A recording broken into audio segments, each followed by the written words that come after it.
So what do you do when your daughter doesn't want to wear a hoodie any longer? Well, you upcycle it, of course. If a little missy here gets off it. This stitch here, I've gone through my stash and I found these two little pieces that I can really make a garment, full garment out of. I'm thinking of making this sweatshirt a little bit more grown up. But also, this hoodie has this super awesome print all over the back. So I'm thinking of cutting it off and using it as one of the sleeves and then have the front and back made out of that fabric. So I'm thinking of cutting the whole back and the front and then use the whole panel. If a little missy here gets off it.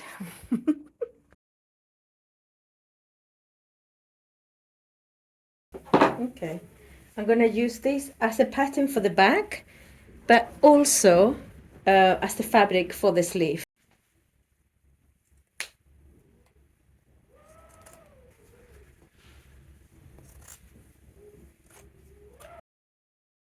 Okay, so that's my sleeve pattern.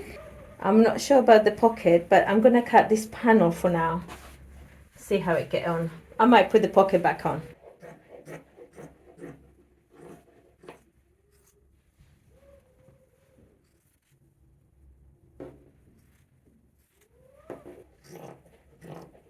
I have pinned the back panel to my fabric.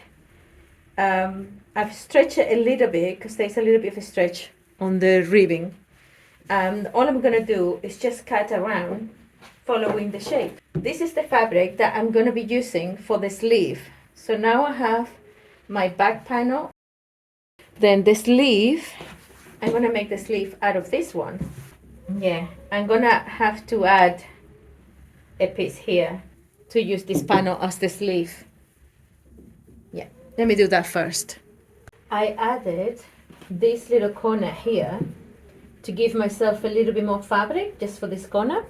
So now I'm placing the sleeve right at the bottom and I'm just gonna copy this sleeve on this fabric. I'm just gonna go around, giving myself some sewing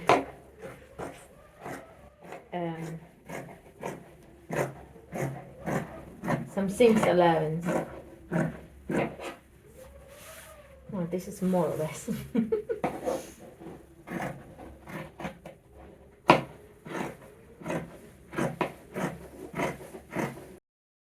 I find out that this machine, this is my old Bernina, it has this stitch here and this stitch there, these two, that actually can work well to make sweatshirt fabric kind of a stitching. So just stitch this close now. Let me just do that. I would say the only thing about this sewing machine and this stitch is that you need to cut the rest of the fabric, but other than that it makes a really good stitch. And all I'm gonna do now is I'm just gonna attach them both. I'm just gonna attach them there. So I come from what would have been the inside of the fleece. I pick up the sleeve and I put the seams allowance together, and then I start from here. I'm gonna pin it all around.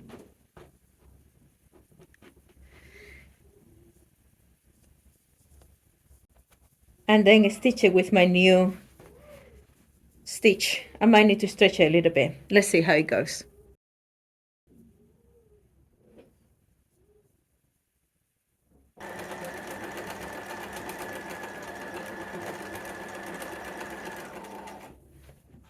Okay, so the sleeve is now sewn in, and now I'm getting on with the back. I need to line the curves that I cut.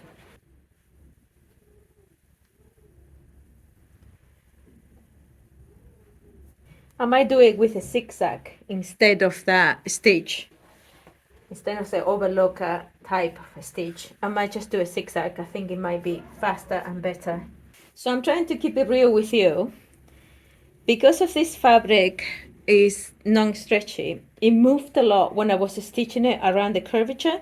So now I unpinned it, and I'm trying to go slower steps to make sure that it doesn't move as I'm stitching it, because I was kind of running out of the fabric. And yeah, I know it's cut properly because I cut it with a piece that was there, and I give myself some extra fabric, and it still moved so much that it came all this way, and then I didn't have enough fabric to go around, so I have to unpin it and then go around the corner, make sure that the corner matches the corner so it doesn't move and I have fabric to go along.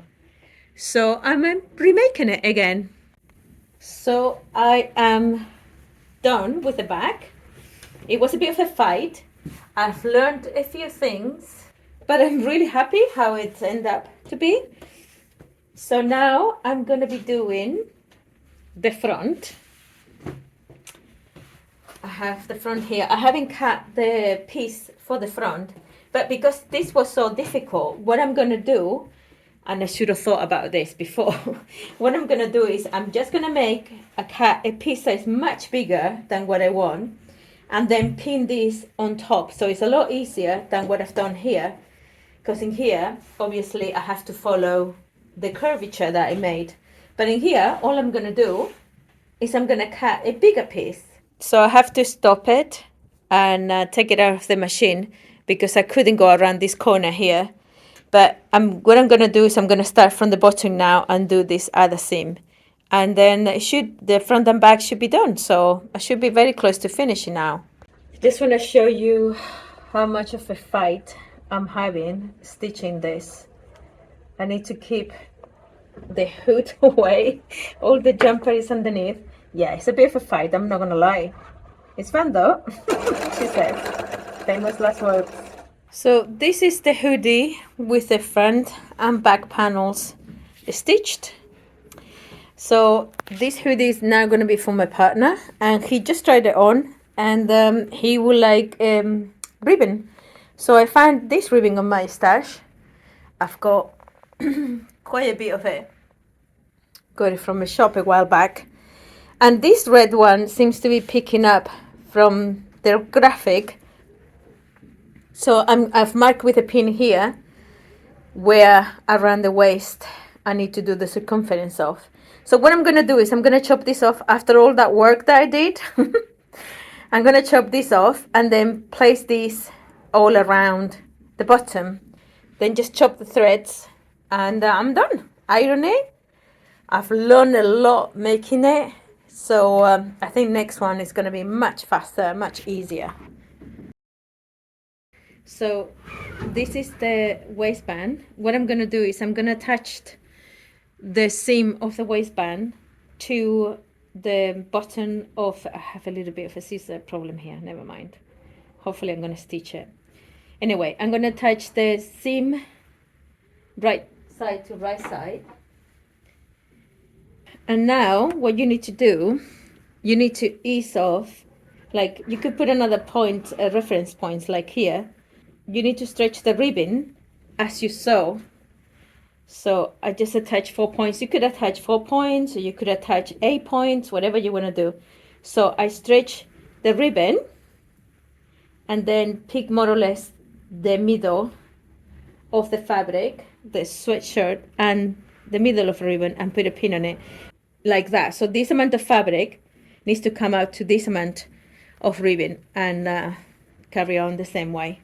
Right, I'm gonna go stretching as I go along to stitch the whole ribbon.